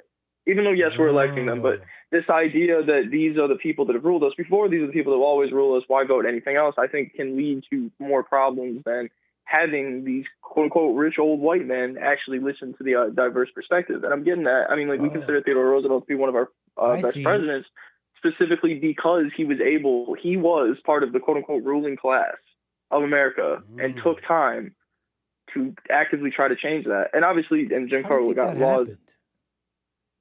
How did America get a white, old, rich ruling class? How do you think that happened? Because that was because it's let me ask you this. The people that founded it. Let me ask you this. It's the people Who's that the founded ruling it. class of That's Japan? the answer. Let me ask you this. Who do you think the ruling class of Japan is? Old, rich Japanese men. I'm not saying anything against them. Whoa, how did that happen? How did old, rich Japanese men become you're the ruling doing the class thing of again. Japan? You're doing the thing. What am I doing? I'm being a little sarcastic. Okay. No, but I'm saying I'm not saying No, anything against it. I'm saying isn't that we a were good question? founded How by did old Japan rich. get old rich Japanese people to run it? Because it's Japanese country. Because they were founded on Because it. at one I point they understand were that. young Japanese people, and then they became professionals, and then their parents were right, and then they became the old. I'm not saying anything bad. I'm not saying anything bad about it. I'm just putting that out there because you're the one saying old rich white men running America. No. Like it's like the craziest. You guys weirdest thing. assume. No offense. Hey, no, you guys hear anyone that you think is even relatively left talk about history and mention things, I'm and just you just responding to you, automatically sir. assume I'm just that responding it's to you. something. But anyways, No, can I ask you I one didn't question? say anything bad about it. No problem I at all. didn't say anything bad about it. Hey, I hear you and I accept it. Can I ask you one question? So why'd you bring that up? Because of the way you said it. But hey, I take your. Hey, you said it. I accept. I'll answer I your accept question. your position. Listen, we got to move on after this, but you started the call off by saying America essentially has not changed in hundreds of years. It's been diverse for hundreds of That's years. not what I'm saying. Do you really That's not what I'm believe saying at all. the diversity of 100 years ago is the same as today? No, listen, American Anchor Baby, this is not a tangent. I'm telling you something Go right ahead. now. I'm listening. You have a tendency, and I mean no disrespect by this. I'm Please just tell saying, me. I have tendencies. You have a I do. tendency to take like one sentence that I said 5 minutes ago and be like, I can't, like, what did you mean by this? And then you'll No, say, I moved on. I'm asking you a different question. Listen. No. Now No, you've but then moved you'll on. say like, Now did you wait, mean where are this? you going now? I asked you a simple question. Do you believe the diversity? No. You start. That's how you started off the call. You called in saying that America has always been diverse. Come on, am I wrong? Isn't that what you were saying? Obviously, yes, America is more diverse so on than that, it used to be. Okay, then on that, What my is the simple point of question that is: do you question? really believe the diversity from 100 years ago is the same as today? No, of course not. That's all. That was my only question. I rest my case. But Okay, what's thank even you, the sir. But what's the point of that question? Because you came in saying that the diversity, that it's always been diverse, and you just Yes, admitted so that America has it's not always the been same diverse. diversity, and that's the point. America has Alan. always been diverse That's and has the gotten point. more diverse. Whatever. That was just my Right. opening statement. That's what I'm saying. Thank you for saying brother, that, come because on. that's the point. Brother. It's different. But I'm saying that you do this thing where you automatically assume what I meant by something of that nature. Did I assume anything when you said when you called in saying that essentially the diversity of America that we're complaining about today, it's always been diverse? Is that not what you called in saying? Yes, that is what I didn't called assume it saying, anything but- there, right? I may have assumed other things. I no, apologize but for that, but we moved on from that. You did assume that I thought that it was the same and that I thought that it was similar. I don't think it was similar because anyone who thinks it's even And that's relatively the point, similar. Alan. That's the point. But we're going back and forth in circles here, sir. But that is the point, essentially, that it's not the same diversity, and that's the whole point. You talk like It's Tucker totally Carlson. different. Really? Where you like take a thing. No, hear me out for real. Where you like take a thing, like someone will say like an opening sentence to an argument, and then you'll like come up with a defense against the opening sentence, and I think you just kind of miss the rest of it sometimes. No. I'm not even insulting you. Hey, look, maybe I You come did. up with a defense for the first part, but maybe then I the did rest some of that. I everything don't know, but said- listen. Hey, maybe I did For some the of rest that I say, you don't even Alan. respond to that. You just respond to the first thing. Alan, I tried to. We're having a long conversation. Look how much we spent on this, and you're kind of like me. We jump around. A bit of a mess. I feel it. I get it. We're trying to chill it out here. Alan, I just simply brought back up the thing you came in with and was responding to it.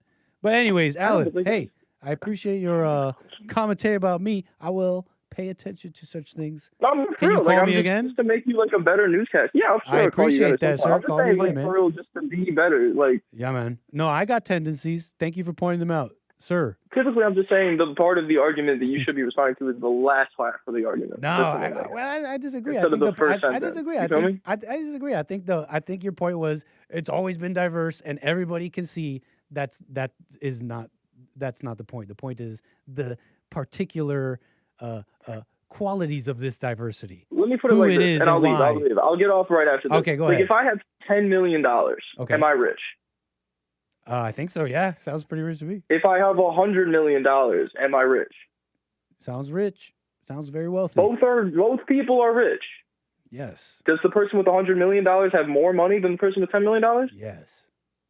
So he's more rich, but both are still rich. It's not a zero-sum game. Let's I was say saying America was diverse. Here, let me. And I now got it's you. more diverse, Okay. but it was always diverse. It doesn't mean that they're both the same. No, I'm that's not saying what that you it did. both- This they is what both you did. were rich. Let me use the rich man example too to express what you did. You came to me and said, we both agreed that both are rich. We were having a conversation that both are rich, but you tried to tell me that they have the exact same amount of money. And I'm like, bro, one has 10 million, one has 100 million. You don't see the difference? Yeah, and I said that's a dumb statement, and if I said that, then I don't mean it. Right. That's what I was trying to tell you. You were trying to tell me they both had the same amount of money. I'm trying to tell you it's clear one has more than the other. I assure you, if I did say that, then my bad on that, but that is such an idiotic statement, and I disagree with it so vehemently that I want you to know that I don't think that. Alan, I never thought that. If I said it wrong. I accept that, sir. That you never thought Wonderful. that. Can you call me again, Alan? Probably at some point, bro. You have a good day. I appreciate it, sir. I appreciate your call. Call me again. Yeah, of course. Happy New Year. Happy New Year. 888-7. We spent a lot of time there, folks. 888-775-3773. Do the Tucker rich guy laugh, Nit. I can't laugh like. How do I laugh like Tucker? I can't do the Tucker laugh. I don't have a good Tucker. Oh man, I almost had it. There was a Tucker Carlson that was about to come out. You got to make chicken, and you got to make double, and you put them together. No, this is a terrible Tucker. I had a better Tucker before, but it's okay. We're gonna move on. Tucker Carlson. Whew.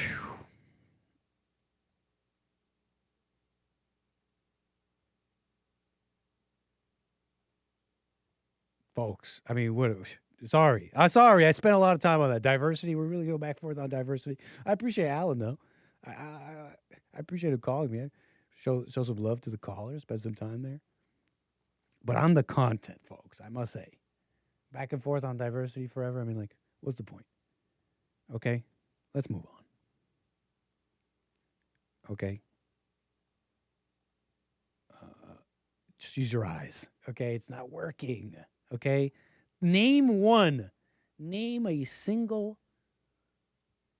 ethnic group that's not like European that is allied with white America. Name one.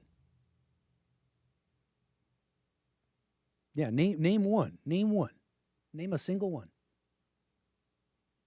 Every single ethnic group is here in opposition to the originals. And if my impression there is wrong, if my thinking on that is wrong, please tell me otherwise. But I'm pretty sure that's how it goes. Name one. That's not against Christianity, Christmas, English, being on time, not being a welfare drain.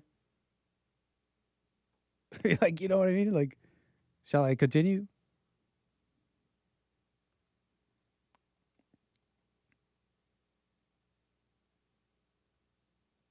Let's do a little super chat action here. Let's show some love to the super chats. Some have been coming in, and I do appreciate it. Very nice. Let's go from the beginning here. Thank you, Harmony. Appreciate the super chat. Harmony says, Trump just want to talk. Excuse me. Yeah, Trump just want to talk. He just want to have a little talk with Maduro in New York. Olav, man, thank you so much for those chronum, who says, what do you think about the collapse of the Islamic Republic of Iran and the return of the Prince of Iran as Shah? I'm not familiar with that, Olav. Is that something that's happening now, or are you saying something that you wish would happen? I'm not familiar with any of that. I don't think any of that's happening, is it? Has the Islamic Republic of Iran collapsed? Is that happened? Oh, wait, hold on.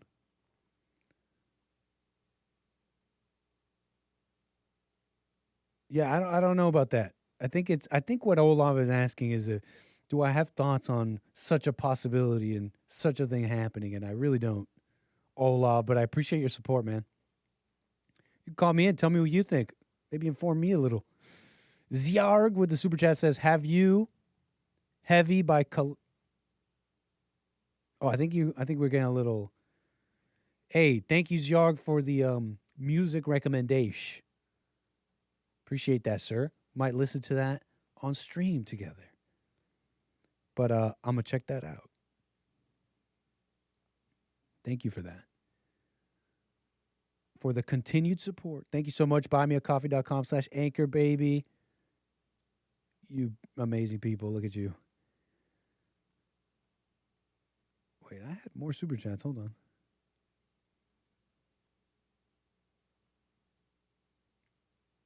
Amazing. Thank you, Pastor Shadowley. Thank you so much. Over there on Rumble.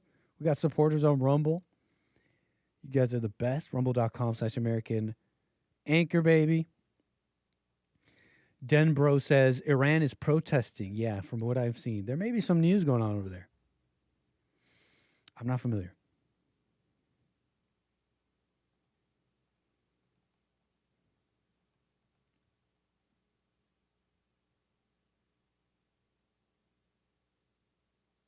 Okay, let's keep it moving here.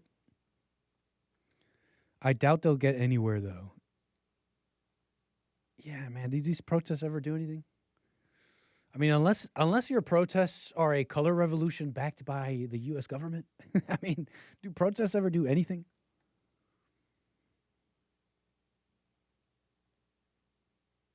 What a mess. Can we watch Penny Flanagan again? Can we watch this lady one more time? Lieutenant Governor Penny Flanagan of Minnesota wore Islamic modesty coverings in a video supporting the state's Somalis. Can we watch this hostage video again?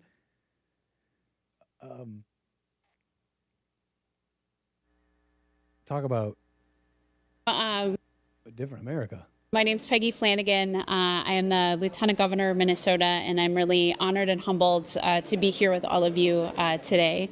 I am incredibly clear that the Somali community is part of the fabric of the state of Minnesota. I think about my friendship with Nimco. We've been friends for almost 25 years.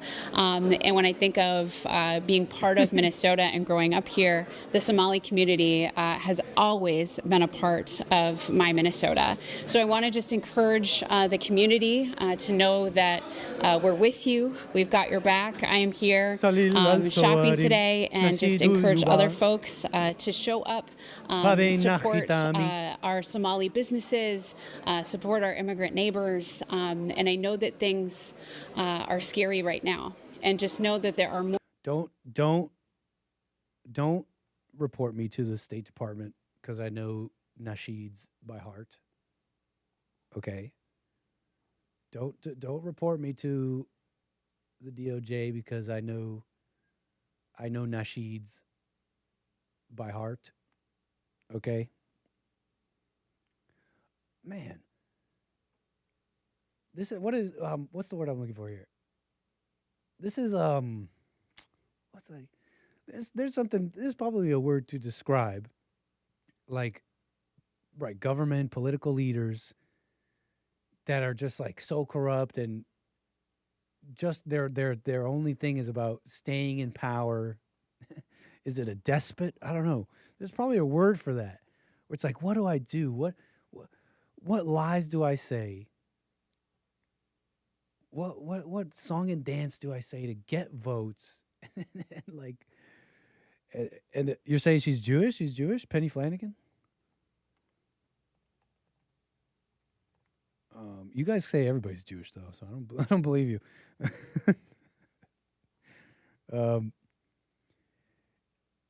And has them wearing all this stuff to maintain, right? Just hold on to power. So craven. There's something so craven about it. Just like, I'll do anything. But that really explains like the fraud in Minnesota, the Somalis. If you've been following any of that, seen any of the videos, seen Nick Shirley's video on that, it's like blatant. It is not sophisticated. It is just people seeing a program that says, hey, if you have a daycare and you serve low-income kids, we will give you taxpayer money. And it's just people like, okay, let's lie. Let's just write on this paper that this building is a daycare. And let's literally lie and say that we have this many kids. It's that simple. It was not anything sophisticated. It was something that the government officials approving all this should have been able to easily verify. But they didn't. They don't want to. This is their, this is their voter base. I don't know how else to put that. They get their votes. And so they look the other way.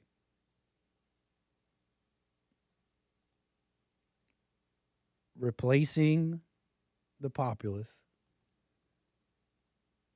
and that turns replacing the populace into a politically expedient move. It's crazy. And you know this because it seemed like even the Minnesota Republicans were trying to do similar things. I mean, oh, yeah, that's right. I forgot that this is a long video. And I don't really want to spend 5-6 minutes on this. But this person posted this. It's a long listen, but this is a recording from a 2015 town hall in St. Cloud, Minnesota, where Tom Emmer basically told the citizens of St. Cloud that they have to take as many Somalis as they say, whether they like it or not, because America. He calls them the fastest assimilating immigrant group. Says they are just like Germans. A few weeks after this, he founded the Somali caucus in the House of Representatives. That's the Minnesota GOP. That's your Minnesota Republicans.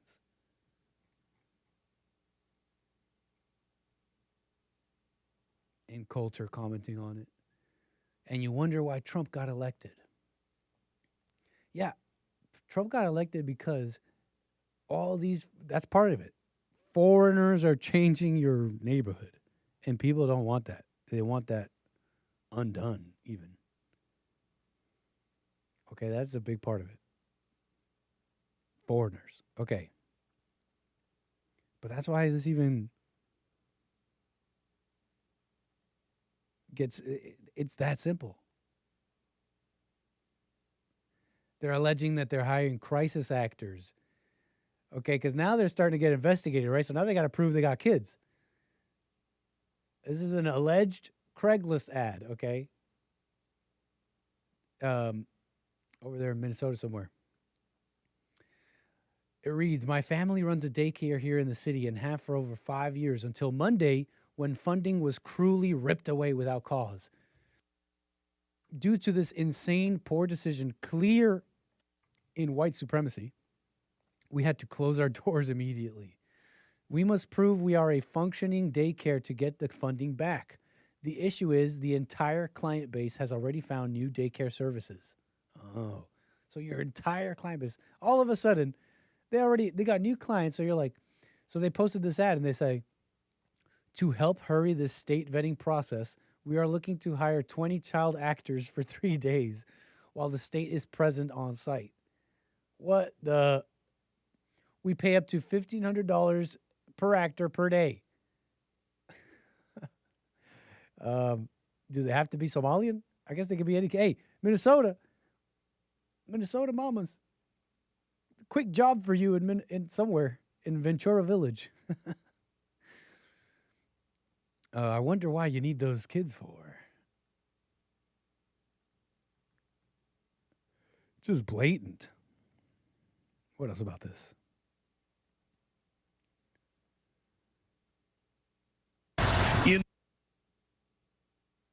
Yeah, whatever. It's just a bunch of videos and all this. Now, where were we? I'm seeing all these like agencies and stuff coming out, and they're like, whatever, some official agencies, and they're like, we're going to investigate this. Okay, fraud is not okay. And I get the phoniest feeling of it all because it took like this independent guy to take his cameras into these places and investigate it. For someone to come up and say, this is wrong, we're investigating it. It's like, it took Nick Shirley to make his video for you to say something. Like, honestly, we need to see action. Removal of these people, okay? And, there was a post by Trump, I think. Where was it?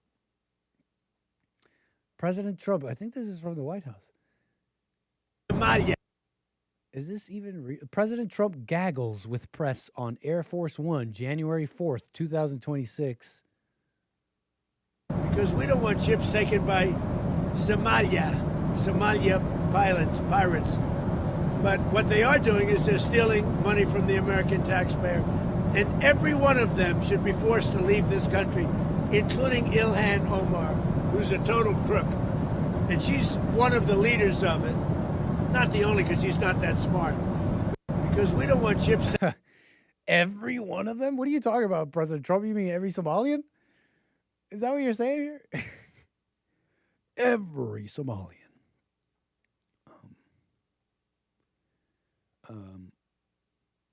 I know there's a lot of like cool posts and stuff. It's got to be, if you say, if that's what he's saying here, you got to do it, right? You got to do it. You got to do it, man. Anyway, I still appreciate Mr. Trump big time. But yeah, you can't go around saying we got to deport every Somali and then not do it. That would not be good.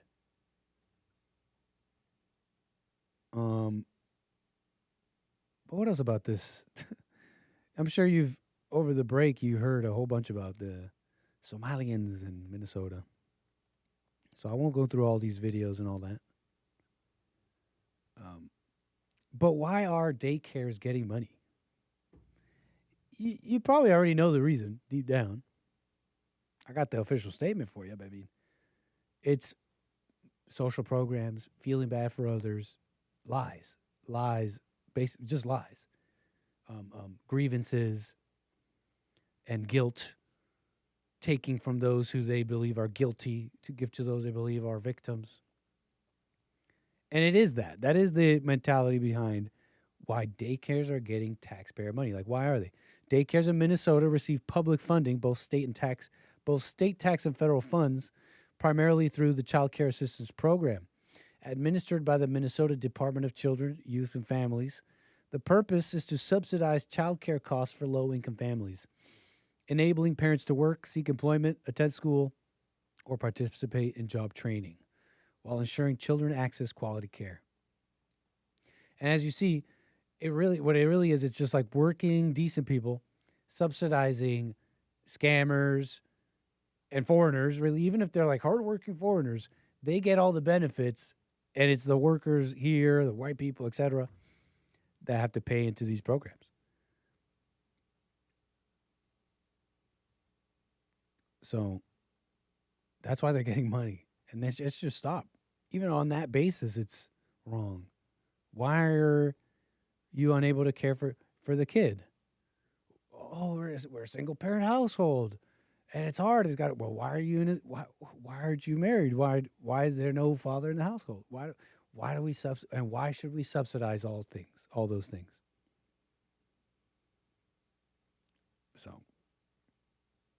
So anyways. Incredible. I don't think we have to. Anyways, you get it. Started with me, huh? Your baby? You're going to get rid of your baby first?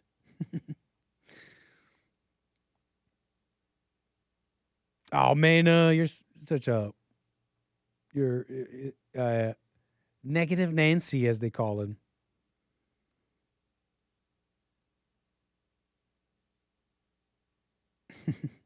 Anyways, folks, let me see what y'all are saying in the chat in the last few minutes, folks.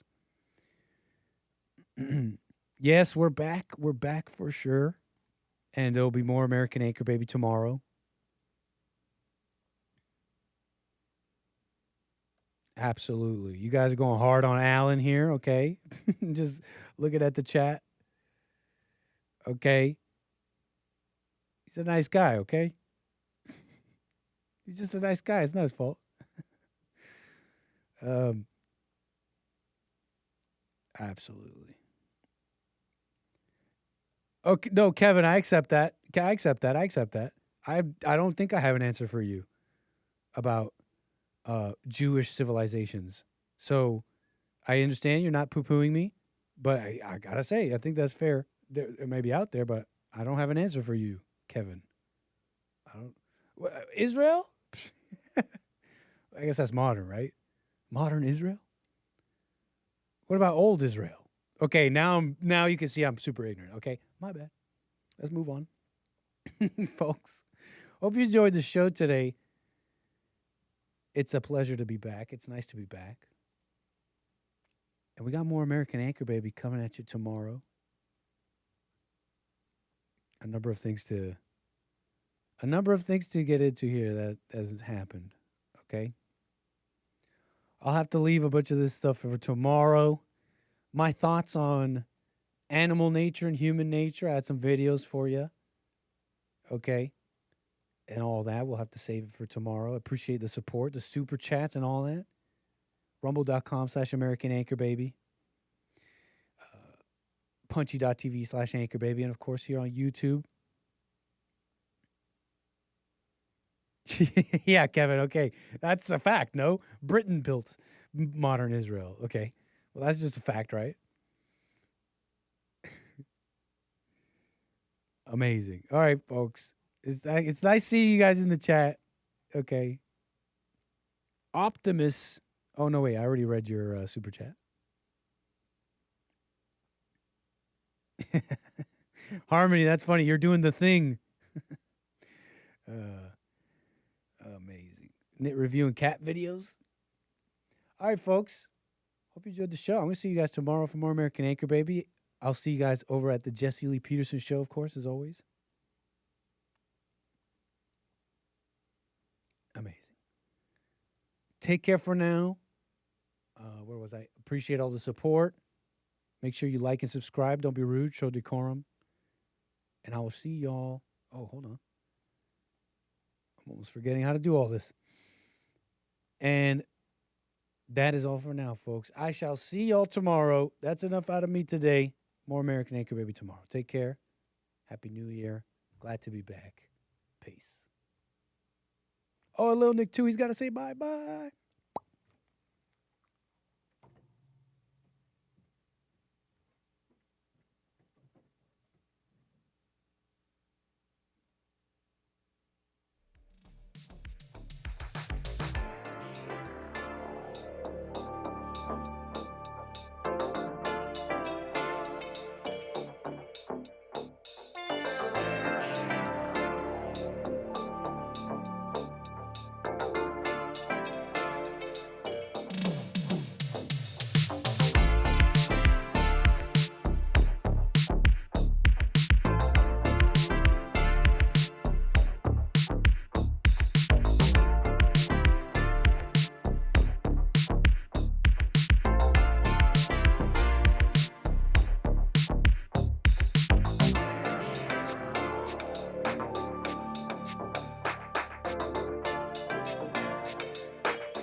The views, information, thoughts, and opinions expressed during this show are the individual's own and do not represent the views, thoughts, and opinions of the JLP Network or Bond. Their appearance on the program does not imply an endorsement of them or any entity they represent. The material and information presented here is for general information purposes only. The JLP Network and Bond name and all forms and abbreviations are the property of its owner, and its use does not imply endorsement of or opposition to any specific organization, product, or service.